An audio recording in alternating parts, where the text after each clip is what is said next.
I woke up today to the news of this giant meteor exploding over Siberia with the force of like an atomic bomb. So, of course, let the end times talk begin. I have heard Christians talk about end times ever since I was a little kid, but for some reason, it just hasn't happened yet. So I'm starting to wonder, maybe God time is kind of like sports time in the last 2 minutes of a football game? Eh?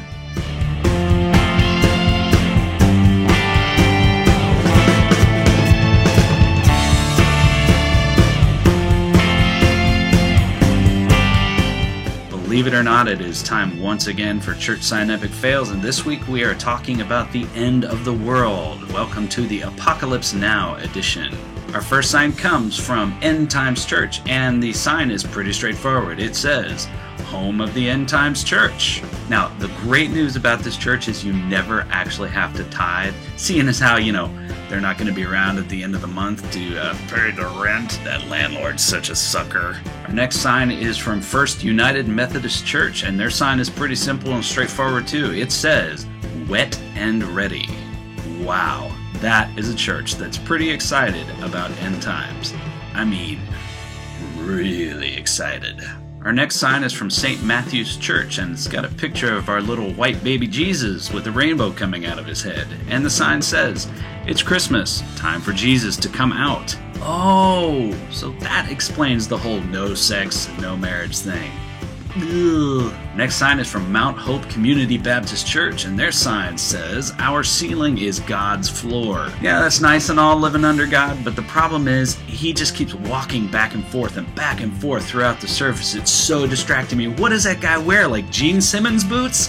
Gah! The next sign seems to come from some kind of a Christian campground, and it says, These grounds with all of their blessed inconveniences are designed to help prepare an untried generation survive the perilous end times with glory and with great joy. Welcome in Jesus' name. So basically what you're saying is the reason that your campsite doesn't have toilets is because the rapture is coming? Okay, I think I got it. Oh, and also, you forgot an apostrophe there at the end. Next, Lewis Avenue Baptist Church makes a bold prediction. Their sign says, Expecting Jesus to come back April 3rd. At first they actually predicted that he was going to come back on April 1st, and then they thought about the calendar and thought, nobody will take us seriously if we predict he's coming back on April Fool's Day. Gotta change that. And finally, we have a sign from Central United Methodist Church, which says, Acquittals for all guilty pleas granted here. Now, let's see.